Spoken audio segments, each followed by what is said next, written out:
सुन रहे हैं गंगा कैसेट की प्रस्तुति।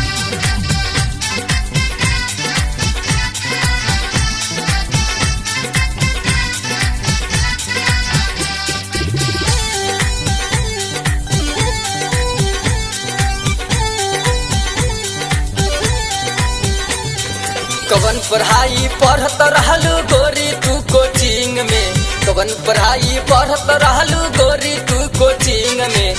दसमा में फेल कैलू काहे तू फिटिंग में, दसमा में फेल कैलू काहे तू फिटिंग में।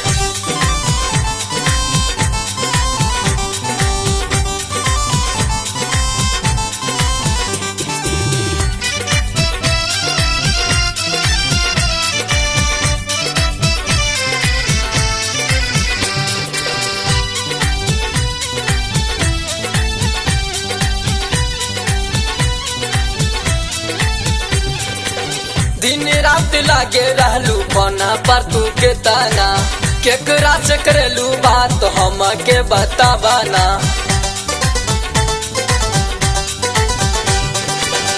दिन रात लागल रहलू बना पर तू के ताना, केकरा से करेलू बात हम के बतावाना।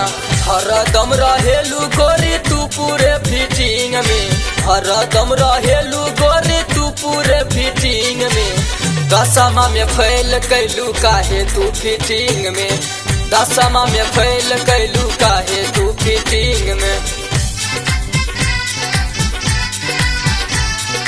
आप सुन रहे हैं गंगा कैसेट की प्रस्तुति।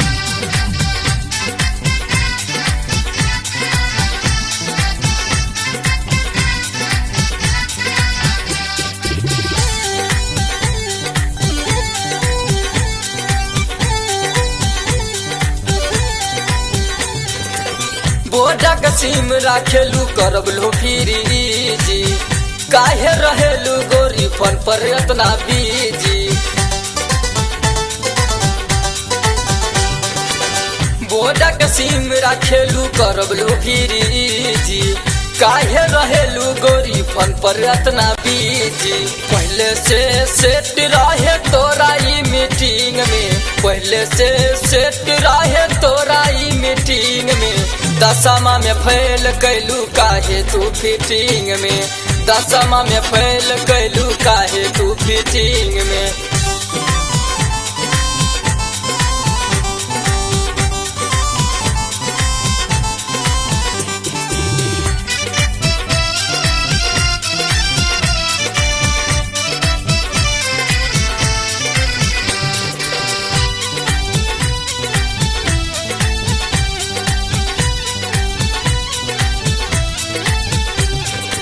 माई बाबू के ठक्के गोरी रोज घूमे जालू, सरबन साजन के तूफान से भूला बेलू। माई बाबू के ठक्के गोरी रोज घूमे जालू, सरबन साजन के तूफान से भूला बेलू। सबसे बढ़िया पर तू गैलेक्सी कोचिंग में, सबसे बढ़िया पर तू गैलेक्सी कोचिंग में। दसमा में फेल कैलू काहे तू फिटिंग में, दसमा में फेल कैलू काहे तू फिटिंग में। कवन पढ़ाई पढ़त रहलू गोरी तू कोचिंग में, कवन पढ़ाई पढ़त रहलू गोरी तू कोचिंग में। दसमा में फेल कैलू काहे तू फिटिंग में, दसमा में फेल कैलू काहे तू